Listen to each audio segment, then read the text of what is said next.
मुलांना एक आव्हान केलं आणि त्यांना असं सांगितलं की मला तुम्ही जुन्या सायकली द्या आणि आपण त्या रिपेअरिंग करूया आणि त्या पद्धतीनं जे गरजू मुलं आहेत नगरपालिकेच्या शाळांमध्ये शिकणारे त्या गरजू मुलांच्यापर्यंत आपण सायकली रिपेअरिंग करून पोहोचू.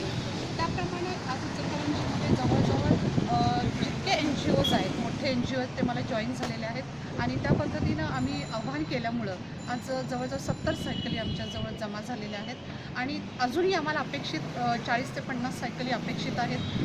हे सगळं करत असताना बऱ्याच सामाजिक संस्थांनी, वैयक्तिक लोकांनी आम्हाला आर्थिक मदत केलेली आहे.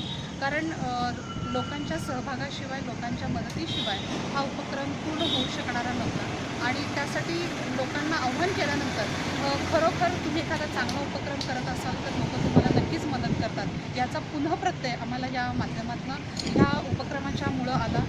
बऱ्याच शाळांना आम्ही आता अप्रोच झालेलो आहोत. तिथं आम्ही असं सांगितलं आहे की तुमच्याकडे जे गरजू मुलं आहेत त्यांची लिस्ट आम्हाला तुम्ही द्या. त्या पद्धतीनं ती मुलं, त्या शाळा आम्हाला ती लिस्ट देत आहेत की आमच्या खरोखरच हे गरजू मुलं आहेत आणि यांना तुम्ही द्या. ह्याच्यामध्ये आम्हाला एक भाग असा बघायला मिळाला की मुलांच्या तुलनेनं मुलींच्या सायकलींची संख्या फार कमी आहे. तेव्हा ही विषमता कुठंतरी खटकली आणि काही सामाजिक संस्थांना मी आव्हान केलं की ह्या मुलींच्या सायकली आम्हाला गोळा करायचे.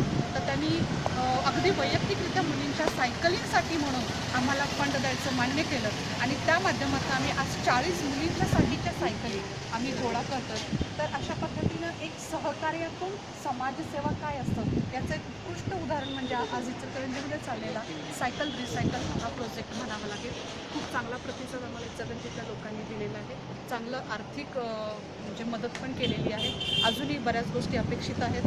ह्या माध्यमातून खूप चांगलं करायची आम्हाला निश्चितच गरज आहे असं वाटतं. कारण समाजामध्ये बऱ्याच लोकांच्यापर्यंत या गोष्टी पोहोचणं गरजेचं आहे आणि त्यामुळं हा उपक्रम सगळ्यांसाठी खूप चांगला आहे असं माझं मत आहे. नाव सांगा. मी ॲडव्होकेट दिलशाद मुजावर, इचलकरंजी.